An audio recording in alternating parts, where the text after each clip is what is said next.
मध्य प्रदेश में चल रहे राजनीतिक घटनाक्रमों के बीच बीएसपी, एक समाजवादी और एक निर्दलीय विधायक ने भाजपा का दामन थाम लिया है।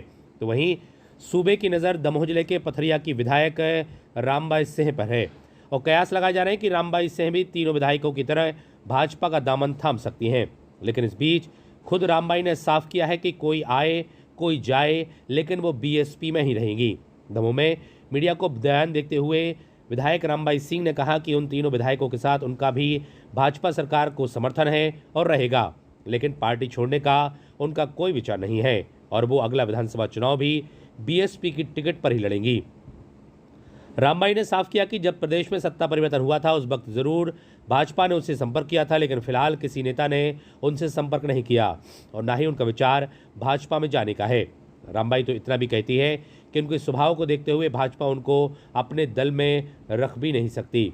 वहीं दूसरी तरफ रामबाई की नज़दीकियां प्रदेश सरकार के मंत्रियों भूपेंद्र सिंह, गोविंद सिंह और नरोत्तम मिश्रा से हैं, जिनका जवाब देते हुए वो कह रही हैं कि गोविंद सिंह राजपूत और भूपेंद्र सिंह उनके रिश्तेदार हैं, जबकि गृह मंत्री नरोत्तम मिश्रा से उनका राखी का नाता है। उन्होंने खुद बनाया है और बड़े भाई की भूमिका में नरोत्तम मिश्रा जी हैं और हमेशा रहेंगे। रामबाई के इस बयान से साफ है कि फिलहाल भाजपा का दामन नहीं छोड़ेंगी। Bureau report, ACN news. अब देखिए, इन लोगों की खुद की सोच है, उन्हें किस पार्टी में जाने सक्षम है, किसी का दबाव तो है नहीं है, निर्दलीय हैं। हालांकि निर्दलीयों को तो जाना शायद मैंने सुना है कानूनी तौर पे कि वो किसी भी दल समर्थन किसी को भी दे सकते, शायद किसी पार्टी में जा नहीं सकते। लेकिन अगर बीजेपी पार्टी में गए हैं तो कोई विचार और कानूनी तरीके से गए होंगे, तो वो उन लोगों की मर्जी है कि मतलब उनको किस पार्टी में जाना। और वो बीएसपी छोड़ के हमारे संजू भाई साहब भी गए हैं, तो अब उनकी मर्जी है, चलेगा बीजेपी में। जी मैडम, क्या मानती हैं आप, सही गए हैं? देखिए भैया, मेरे हिसाब से मैं मतलब अपने बारे में बोल सकती हूँ, किसी और के बारे में क्या बोलूँ। हालांकि बीजेपी को समर्थन था ही, ऐसा नहीं है कि बीजेपी को समर्थन नहीं था, हम लोग समर्थन दिए थे। अब वो पार्टी में चले गए तो शायद कुछ विचार करके गए होंगे, क्या उनकी रणनीति है, क्या है, कैसा है। अब वो जाने, किसी के मन की अपन तो नहीं जान सकते कि इनके क्या विचार हैं, है कि नहीं। भाजपा से आपका पुराना नाता रहा है, नरोत्तम मिश्रा जी को राखी बांधते हैं, आपसे जीजा जी हैं, गोविंद सिंह जी और भूपेंद्र सिंह जी। आपको कोई ऑफर आया था यहाँ पर? नहीं, मुझे ऐसा कोई ऑफर नहीं आया, मतलब कि कोई पार्टी आईटी के मैटर में। रही बात है मतलब रिश्तेदारी की और भाईचारे की, तो देखिए एक बंधन होता है जो मेरे भाई हैं, जैसे हम 3 बहनें एक भाई हैं, वो मुझे जन्मजात मेरे भाई में मतलब पैदाशी हम लोग ख़ानदानी मतलब वो हैं कि मतलब एक कूख से जन्म लिया है हम लोगों ने। लेकिन नरोत्तम को मैं भाई साहब को जो राखी बांधती हूँ, वो रिश्ता मैंने खुद बनाया है, तो मुझे बहुत महत्वपूर्ण रिश्ता है, क्योंकि जो रिश्ता मैंने बनाया है वो खून के रिश्ते से भी बड़ा है, क्योंकि वो मैंने खुद ने बनाया है। तो मेरा रिश्ता भाई से, नरोत्तम भाई से बहुत गहरा है, भाई बहन का। तो आना जाना है बिल्कुल। और रही क्षेत्र के काम की, तो वो तो क्षेत्र के काम रहते हैं तो जाना होता ही है। रही भूपेंद्र सिंह जी की, तो वो रिश्तेदार हैं, गोविंद सिंह जी हैं, वो भी रिश्तेदार हैं। रिश्तेदारी अपनी जगह पे है, बट मंत्री हैं वो मध्य प्रदेश के, तो क्षेत्र के जो काम होते हैं बाकायदा करते हैं, सभी करते हैं। बीजेपी के ऐसे कोई भी नहीं है विद सीएम के। सीएम साहब भी जब भी उनसे कोई बात करने के लिए मैं गई हूँ, क्षेत्र की समस्या को लेके, उनने हल किए हैं काम। नहीं, मैं उनके साथ समर्थन तो है, उनके साथ था मेरा समर्थन और है ही, लेकिन साथ जाने आने का कोई मतलब ऐसी कोई चर्चा ही नहीं है। मतलब कि कोई ना उनने मुझसे चर्चा की ऐसी कभी अभी तक की डेट में। पहले भली जब शुरू में सरकार बदली थी तब चर्चा हुई थी, पर अभी कोई ऐसी चर्चा नहीं हुई। एक बड़ा मुद्दा है कि जो विधायक, आपके 2 विधायक थे, उनमें से एक चले गए हैं, आपका भी भाजपा को समर्थन है। आगामी समय में आप किस पार्टी से चुनाव लड़ने की तैयारी कर रहे हैं, कैसा? देखिए, समर्थन एक अलग बात है, लेकिन चुनाव में बीएसपी पार्टी से ही लड़ूंगी, अपनी पार्टी से, बीएसपी से। और मतलब 2023 में जो चुनाव हैं, किसी पार्टी से नहीं लड़ना मुझे, सिर्फ अपनी पार्टी से लड़ूंगी, बीएसपी से। यदि भारतीय जनता पार्टी के द्वारा आपसे बोला जाता है कि आप पार्टी में आ जाइए और पथरिया से चुनाव लड़ेंगे, क्या? मुझे नहीं लगता कि हमसे बोलेंगे, है कि नहीं, क्योंकि मुझे कोई बर्दाश्त ही नहीं कर सकता ना।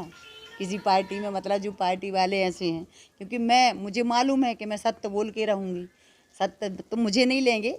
और पहली बात वो लेंगे भी नहीं, और मैं जाना भी नहीं चाहती, क्योंकि मैं इतनी अच्छी पार्टी में हूँ, स्वतंत्र हूँ अपनी पार्टी में, और बढ़िया हूँ, खुश हूँ। और रही बात बीजेपी की, तो उनकी सरकार है, काम वाम जो भी रहते हैं क्षेत्र के वो करते हैं। सिद्धार्थ मलैया ने पार्टी छोड़ दी है, भाजपा में क्या मानते हैं, तो दर चल रहा है? वो भाजपा में थे ही कब, क्योंकि जब वो निलंबे पहली पार्टी, उनको तो पार्टी पहले निष्कासित कर चुकी थी, तो मानने का कुछ सवाल ही नहीं, और उनके बारे में मैं कुछ बोलना भी नहीं चाहती। नगरीय निकाय चुनाव हैं, वहाँ पर आपकी पार्टी की क्या भूमिका है? हमारी पार्टी की पथरिया की बात कर सकती हूँ मैं, कि पथरिया में तो हमारी पार्टी की अच्छी स्थिति है।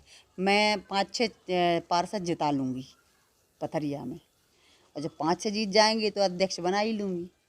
तो पथरिया का और जगह की नहीं मैं बोल सकती क्या स्थिति है। अभी आपका दमोह में क्या भूमिका रहेगी आपकी और आपकी पार्टी की? देखिए, दमोह में जहाँ पार्षद हमारी पार्टी से लड़ रहा है, जिनकी मजबूत स्थिति है, अच्छे जिन प्रत्याशियों को जनता चाह रही है, और उन चेहरे अगर बीएसपी उतार रही है कि जिन्हें जनता पसंद करती है, तो मतलब उन वार्डों में हम भी प्रचार कर भेजे हैं, और अपनी जिम्मेदारी पे वोट मांगवे की मांग कर हैं, कि मतलब कोई सुने ना सुने, हम ज़रूर सुने। भाई दमोह ज़िले के अंदर चाहे कहीं के भी हों, अभी आप नीचे थे, लोग बाग आते हैं, तो कहीं के भी आए, मैं बाकायदा सबकी सुनती हूँ। तो अगर मेरे पार्षदों को वोट देती है दमोह नगर पालिका की जनता, तो मैं अपने कर्तव्य समझ के पूरा ध्यान दूंगी और उनके काम में करूंगी। अभी आखिरी सवाल की, अब आप दमोह में निकाय चुनाव में आएंगे तो क्या मुद्दे रहेंगे, किन मुद्दों के साथ पार्टी चुनाव लड़वाएंगे? देखिए भाई, मैं मुद्दे की बात तो बिल्कुल नहीं करूंगी, क्योंकि मैं इतने बड़े लेवल पे तो हूँ नहीं कि झूठ बोलूँ जनता से कि मैं ये कर दूंगी, वो कर दूंगी, ये कर दूंगी। जो नहीं कर सकती मैं उसके बारे में झूठ नहीं बोल सकती जनता, क्योंकि उसी जनता के बीच में फिर जाना तो क्या मुँह लेके जाऊंगी। तो मैं झूठ नहीं बोलूँगी, बस इतना है कि जो मुझसे बन पड़ेगा, जो मेरी औकात है जितने हद तक करवे की, मैं उनके काम करूँगी। और रही मुद्दे की बात, तो मैं मुद्दे की कोई बात नहीं कर सकती, क्योंकि ये सब झूठ झपाट है, करना कुछ नहीं है। झूठ बोल के क्यों मैं जनता को बेवकूफ़ बनाऊँ, तो बेवकूफ़ नहीं बना सकती। जो है सत्य बोलूँगी, बाकी जनता की मर्जी, देना वोट ना देना वो उनकी मर्जी। सोनार कोपरा नर्मदा लिंक परियोजना की मंजूरी मिल गई है, इसमें भाजपा के जो पूर्व विधायक लखन पटेल वो अपना श्रेय ले रहे हैं, गौरव पटेल जो वो है श्रेय ले रहे हैं, क्या मानती है? कहाँ का नर्मदा नदी से जो सोनार लिंक और कोपरा पुल बन रहा है, जो नदी लिंक हो रही है, उसको लेकर अब मतलब जब विधायक थे तब का नहीं करवा पाए भाई। अगर किसी को बुद्धि होगी और समझदार होंगे तो वो समझेंगे कि किसने लिंक करवाई और क्या हो रहा। भाई बीजेपी की सरकार में भूपेंद्र सिंह के द्वारा मेरे ये काम हुए और उनने काम किए। ये सारी चीज़ें जो 2 सोनार कोपरा नदी पे ये पुल कितने समय से बंद पड़ा था, ये भी मैंने चालू करवाया। ये खोजा खेरी के पास एक सिमरी खोजा खेरी पे पुल बनना था, वो भी मैंने मंजूर करवाया। एक आगे बेरखेरी के यहाँ मंजूर करवाया। ये तो मेरी आदत में नहीं है कि जनता के सामने खड़े होकर लंबी फेंकूँ, ठीक है, तो मैं वो नहीं कर पाती हूँ। बाकी सच्चाई क्या है कि जैसे अब गौरव पटेल कह रहे, लखन पटेल कह रहे, तो भाई उनसे प्रमाण तो मांग लो आप कि कब किया, कैसे किया। आप जब विधायक तब क्यों नहीं करवा पाए? क्या मानती, किसने करवाया? मैंने खुद करवाया, मैं नाम भी बता रही हूँ, भूपेंद्र सिंह जी के द्वारा मैंने करवाए ये काम। उनने मेरा पूरा सपोर्ट किया। भूपेंद्र सिंह जी ने जब भी मैंने कोई काम बोला पथरिया विधानसभा का, उनने, और सीएम साहब से मैंने पर्सनल मिलके, मैं बोल रही हूँ, सीएम साहब ने कभी मुझे मेरे कोई भी पथरिया विधानसभा का काम लेके गई हूँ, उनने बड़े बड़े काम किए हैं जनता के हित के।